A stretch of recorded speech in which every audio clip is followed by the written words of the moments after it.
नमस्कार। मैं वीके शास्त्री अपने चैनल के माध्यम से आप सभी दर्शकों का बहुत बहुत स्वागत करता हूं। 30 अक्टूबर 2023 राहु के विपरीत प्रभाव देने वाले और ज्योतिष शास्त्र में शुभ ग्रह की संज्ञा प्राप्त केतु राशि परिवर्तन करेंगे और अपने परम मित्र शुक्र की राशि तुला राशि को छोड़कर अपने दूसरे मित्र बुध की उच्च की राशि कन्या राशि में गोचर करेंगे। कन्या राशि में केतु का गोचर 18 माह तक रहेगा। हालांकि यह राशि परिवर्तन 3 माह के बाद होने जा रहा है, लेकिन ज्योतिष शास्त्र की मान्यता है कि जो ग्रह एक राशि में लंबे समय तक गोचर करते हैं वो जब राशि परिवर्तन करते हैं तो 1.25 माह पहले अपना फल देना शुरू कर देते हैं। इसीलिए पहले ही ये वीडियो अपलोड कर रहा हूँ। तो केतु के राशि परिवर्तन का कर्क राशि के जातकों के जीवन पर क्या प्रभाव पड़ेगा, इसी का विश्लेषण करेंगे इस वीडियो में। लेकिन उससे पहले हम ये समझेंगे कि केतु क्या हैं, केतु किस तरह से हमारे जीवन को प्रभावित करते हैं। साथ ही साथ इस बात पर भी चर्चा करेंगे कि कैसे पहचानेंगे कि केतु हमारे जीवन में अशुभ फल दे रहे हैं। ये विश्लेषण आपकी चंद्र राशि के आधार पर किया जा रहा है और वीडियो के अंत में मैं आपको केतु के उपाय भी बताऊंगा। केतु एक ऐसा ग्रह है जो अगर आपकी कुंडली में शुभ स्थिति में है तो आपको बुलंदियों पर पहुंचाने की क्षमता रखता है। राहु के विपरीत फल देने वाले केतु को ज्योतिष शास्त्र में अत्यंत शुभ ग्रह माना गया है। कुंडली में राहु और केतु न केवल आमने सामने होते हैं बल्कि इनके प्रभाव भी एक दूसरे से विपरीत होते हैं। केतु का अर्थ है ऊंचाई, बुलंदी। केतु अगर कुंडली में शुभ हैं तो व्यक्ति को बुलंदी पर पहुंचा देते हैं। केतु को मोक्ष का कारक माना गया है।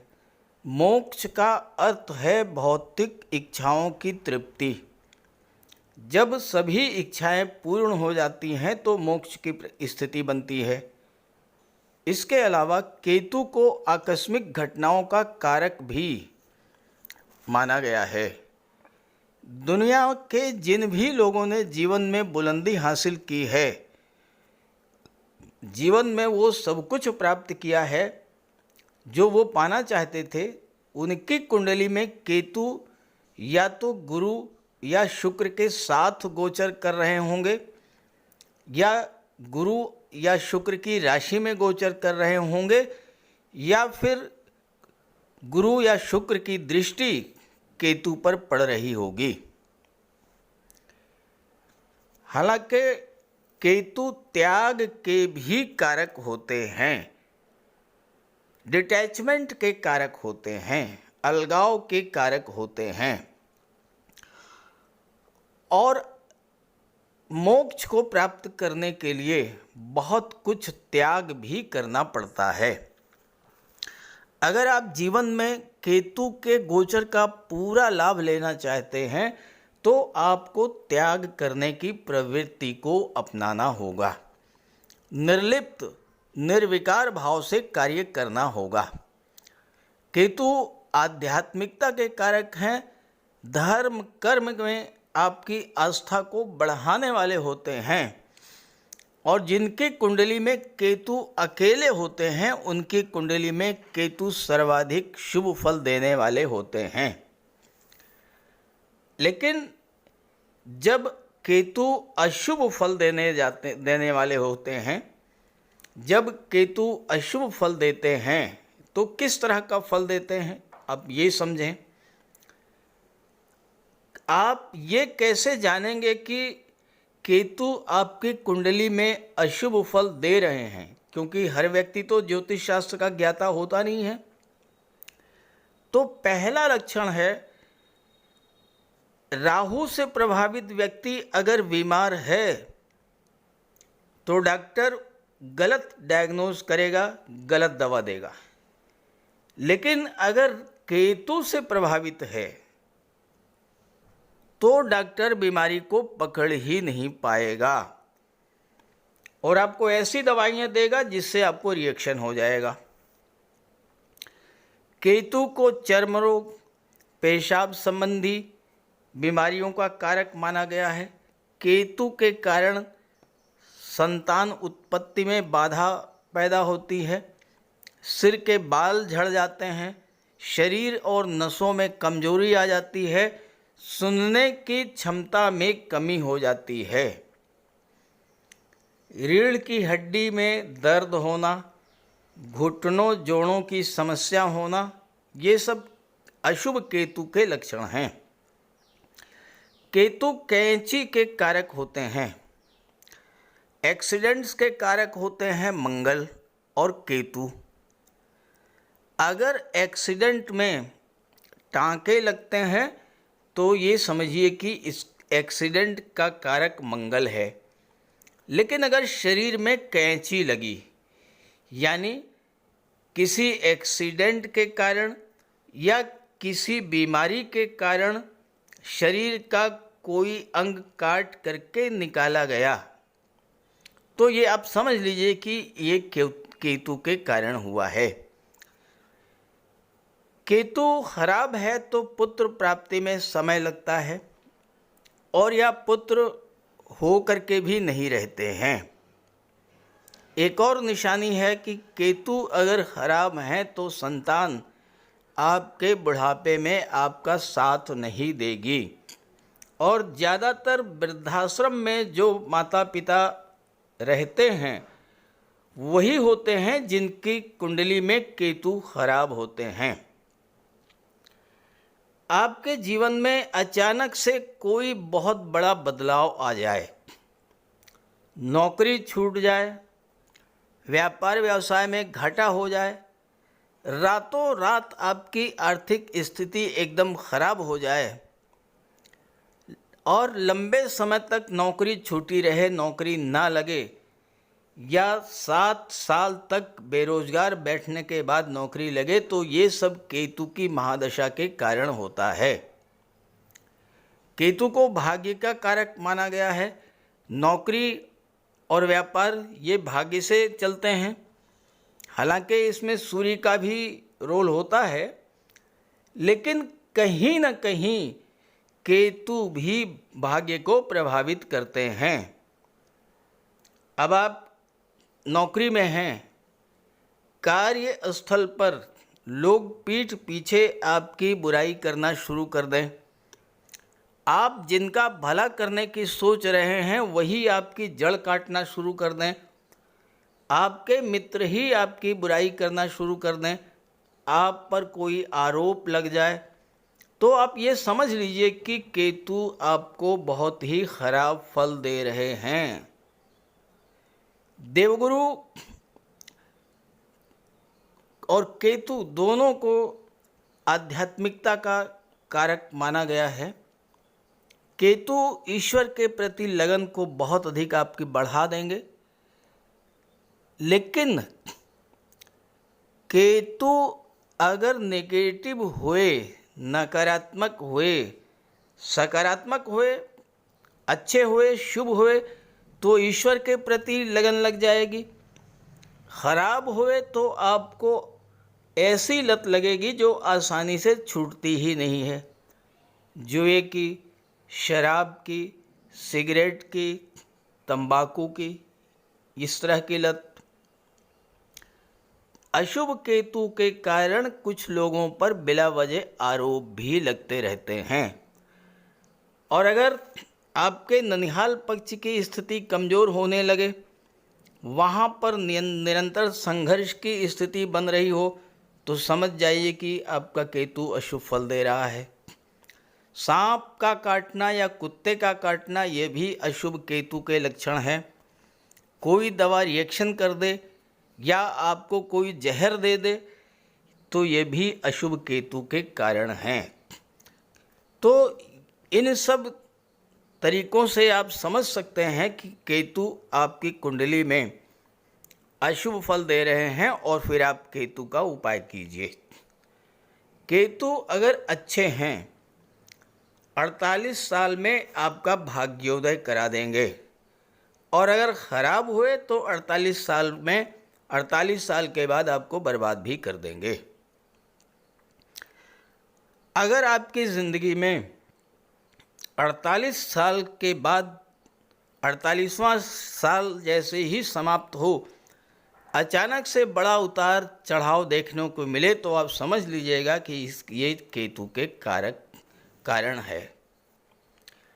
अब बात करते हैं अलग अलग राशियों पर केतु के प्रभाव के बारे में। तो ये है कर्क राशि के जातकों की कुंडली। कर्क राशि के स्वामी हैं चंद्रमा, और चंद्रमा क्या है? चंद्रमा है हमारा मन।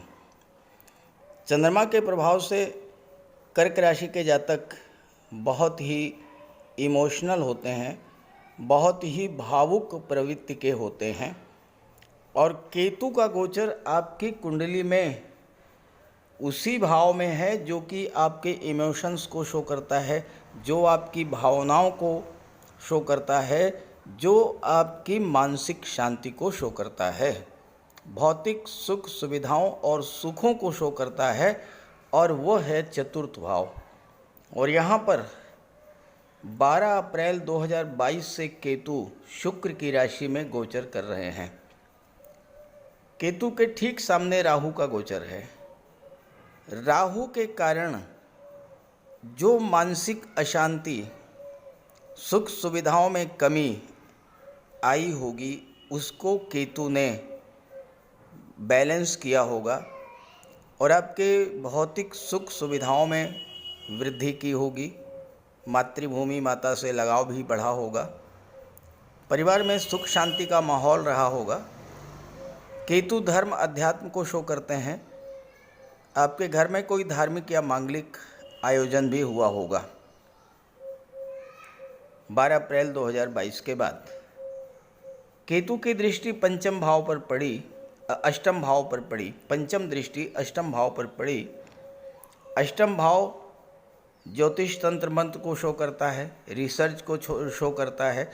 तो इन सब क्षेत्रों में कार्य कर रहे जातकों के लिए केतु का गोचर बहुत अच्छा रहा होगा। साथ ही साथ अष्टम भाव मेडिकल और सर्जरी को शो करता है।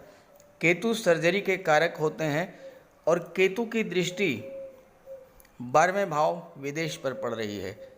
तो जो लोग मेडिकल और सर्जरी से जुड़े हुए हैं उन लोगों को विदेश जा कर के कार्य करने का भी अवसर प्राप्त हुआ होगा।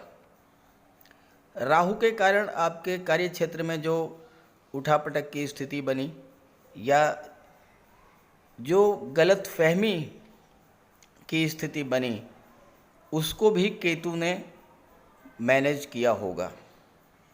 लेकिन इन 15 महीनों में, पिछले 15 महीनों में 6 माह का गोचर काल एक ऐसा गोचर काल रहा होगा जब केतु ने भी नेगेटिव फल दिया होगा, और राहु तो नेगेटिव फल दे ही रहे थे। ऐसे में आपके जीवन में तरह तरह की समस्याएं बढ़ी होंगी, और वो टाइम पीरियड था 17/5 से लेकर के 27/6, 17/5 से 27 जून का जो कालखंड था। मंगल का गोचर मीन राशि में था, कुंडली के भाग्य भाव में। यहाँ पर गोचर करते हुए मंगल की अष्टम दृष्टि केतु पर पड़ी, और 27/6 को मंगल ने राशि परिवर्तन किया। राशि परिवर्तन करके मंगल मेष राशि में आ गए, और लगभग 4 महीने तक 13 नवंबर तक मंगल का गोचर दशम भाव में रहा, और मंगल की सप्तम दृष्टि केतु पर पड़ी। ज्योतिष शास्त्र में मंगल और केतु का संबंध बहुत ही खराब माना जाता है।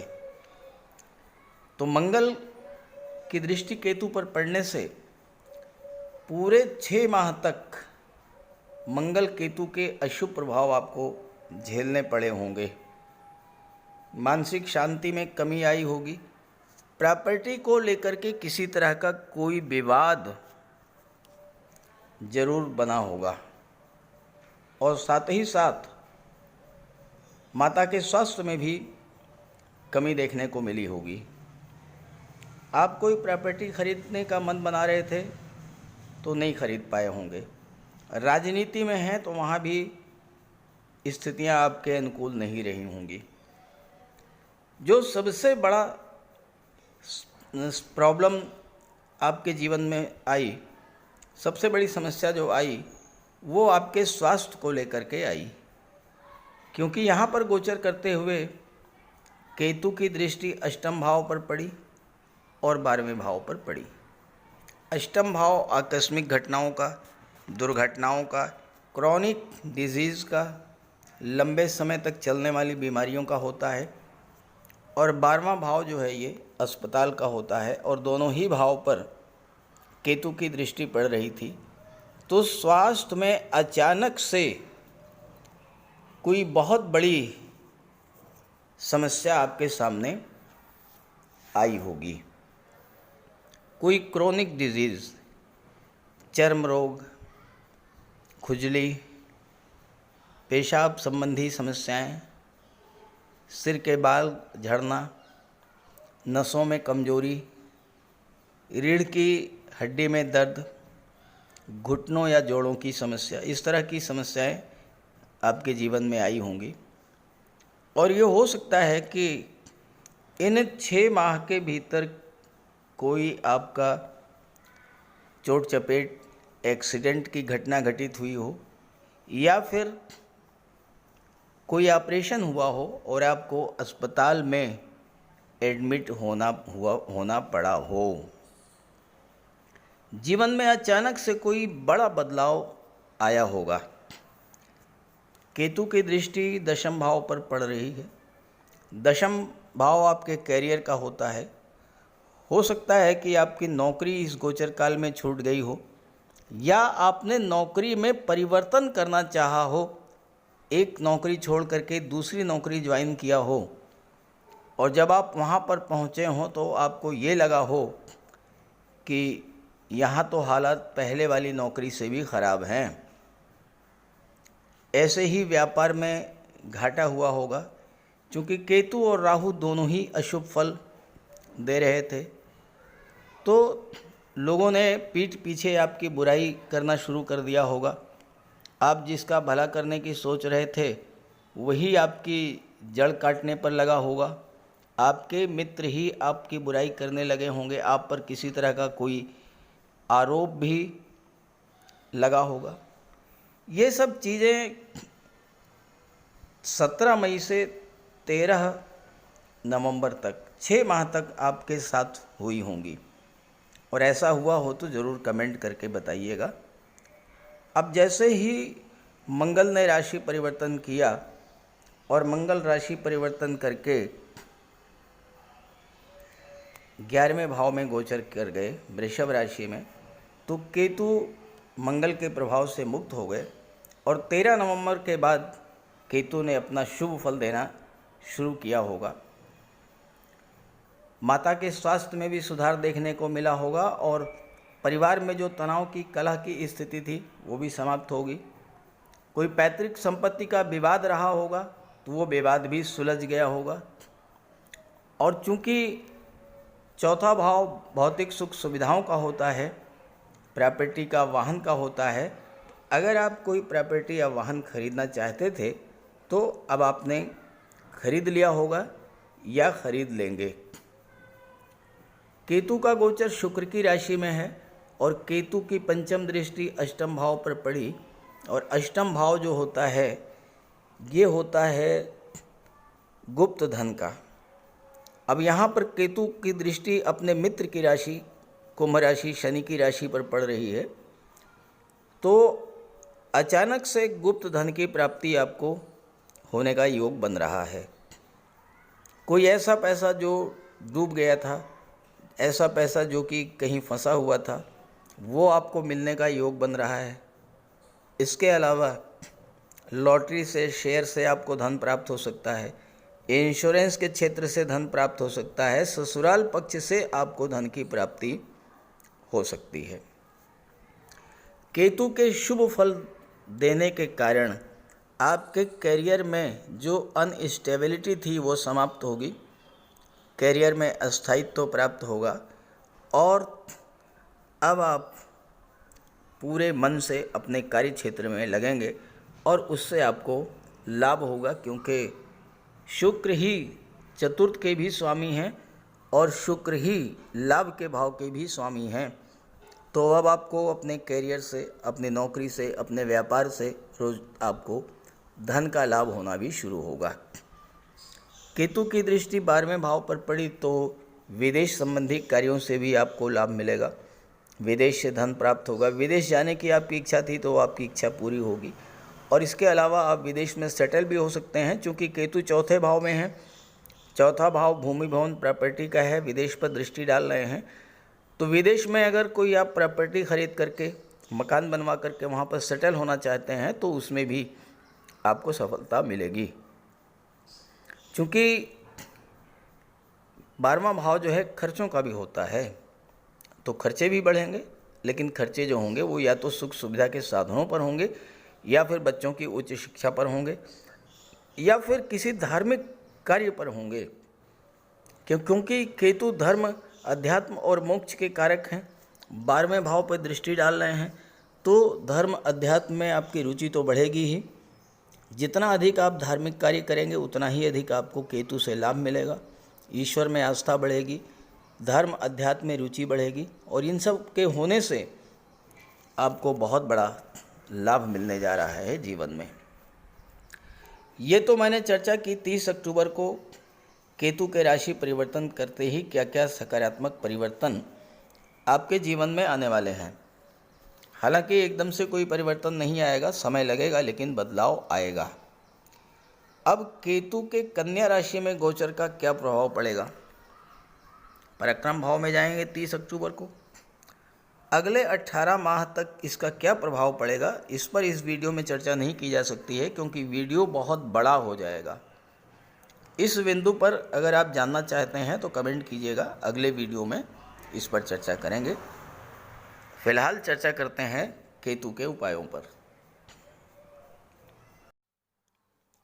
केतु का सबसे बड़ा उपाय है भगवान श्री गणेश जी की उपासना करना। बुधवार के दिन गणेश जी का पूजन करें, अथर्वा स्तोत्र का पाठ करें। सोमवार के दिन भगवान शिव की आराधना करें, रुद्र स्तोत्र का पाठ करें। काले रंग की गाय की सेवा करें। काले और सफ़ेद रंग के 2 रंगे कुत्ते की सेवा करें, उसको भोजन दें और कौवे को भोजन दें। केतु का सिर नहीं है, अंग भंग है, तो आप जो भी कोई दिव्यांग हो, असहाय हो, अपाहिज हो, उसकी सेवा करें। भूल करके भी ऐसे व्यक्ति का अपमान न करें।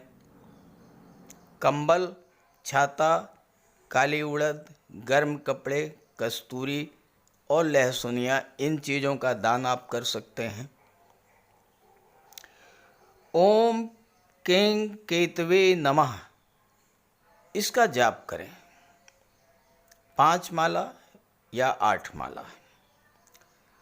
नौकरी नहीं मिल रही है या 48वें वर्ष में बहुत बड़ा अप डाउन हो गया है, तो मूली को 7 मूली पत्ते समेत अपने सिर से 7 बार उतार कर किसी गाय को खिला दें। 7 बुधवार आप ऐसा करें, केतु का शुभ फल मिलना शुरू हो जाएगा। इसके अलावा शनिवार के दिन एक पात्र में कुशा और दूर्वा दोनों एक साथ रख कर के पानी भर लें और शाम को पीपल की जड़ में डाल दें। 7 शनिवार ऐसा करने से राहु, केतु और शनि तीनों के शुभ फल मिलने शुरू हो जाएंगे। लहसुनिया धारण कर सकते हैं, लेकिन धारण तभी करें जब कुंडली में केतु अच्छे हों या न्यूट्रल हों, और किसी योग्य ज्योतिषी से परामर्श लेकर के। अगर केतु नेगेटिव हैं तो गोमती चक्र की अंगूठी धारण करें, फिरोजा भी आप धारण कर सकते हैं। तो ये सब उपाय करने से आपको केतु के अशुभ फलों से राहत मिलेगी। नमस्कार।